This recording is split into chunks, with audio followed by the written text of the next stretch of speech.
పూరా లోకల్. తెలంగాణ రాష్ట్ర సమితి ఏర్పడి 20 సంవత్సరాలైంది.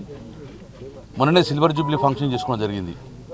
తెలంగాణ ఆవిర్భావం అయ్యి 2014లో తెలంగాణ ఫార్మేషన్ అయిన తర్వాత ప్రతి సంవత్సరం ప్రభుత్వంలో జూన్ 2ను తెలంగాణ ఆవిర్భావ దినోత్సవం బ్రహ్మాండంగా చేసుకున్నాం.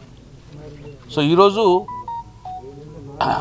ఎన్ఆర్ఐ అమెరికన్ తెలంగాణ అసోసియేషన్ వాళ్ళ ఆహ్వానం మేరకు జూన్ 2వ తారీఖు నాడు ఈసారి తెలంగాణ ఆవిర్భావ దినోత్సవం మా బీఆర్ఎస్ పార్టీ డలాస్లో ఏర్పాటు చేస్తుంది.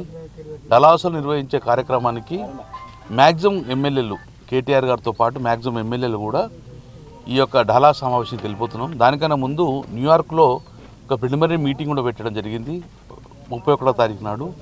సో దానికి కరీంనగర్ జిల్లా నుంచి నేను, నాతో పాటు రసమయ్య బాలకృష్ణ గారు మరియు కౌశిక్ రెడ్డి గారు కూడా ఎమ్మెల్యే గారు ఈ జిల్లా నుంచి మేము డలాస్ యొక్క తెలంగాణ ఆవిర్భావ దినోత్సవానికి అటెండ్ అవుతున్నాం. మేము 26వ రేపు సోమవారం సాయంత్రమే మేము న్యూయార్క్ చేరుకుంటాం. కేటీఆర్ గారు మోస్పాలి ఫస్ట్ నాడు డలాస్కి వస్తారు కాబట్టి ఈసారి తెలంగాణ ఆవిర్భావ దినోత్సవంలో కరీంనగర్ జిల్లా ప్రాముఖ్యత ఉంటుంది.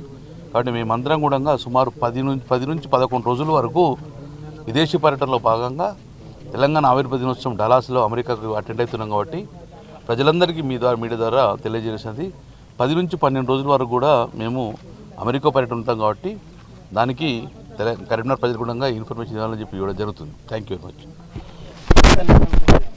నేనే మా కేటీఆర్ చెప్పారు, మా ప్రజాస్వామ్యబద్ధంగా ఉన్న పార్టీ కాబట్టి ఎవరు ఏ ఆలోచన ఉండగా చెప్పే అవకాశం ఉంది. కానీ దాన్ని బహిరంగ లేఖ ద్వారా కాకుండా పర్సనల్గా చెప్తే బాగుండదు మా కేటీఆర్ చెప్పారు. కాబట్టి కేటీఆర్ వాక్యాలతో ఏకీభవిస్తున్నాం. డెఫినెట్గా అంతిమంగా మా లీడర్ కేసీఆర్ గారు కేసీఆర్ గారు బాటలో మేము నడుస్తాం. 100% ఇక్కడే లేదు. రేపు కేసీఆర్ గారు ఏ ఆదేశం ఇస్తే ఆ ఆదేశాన్ని ఫాలో చేసే మేమందరం కార్యకర్తలు 99.9% కేసీఆర్ గారు ఆదేశాలు పాటించే వ్యక్తులు మాకుంటారు.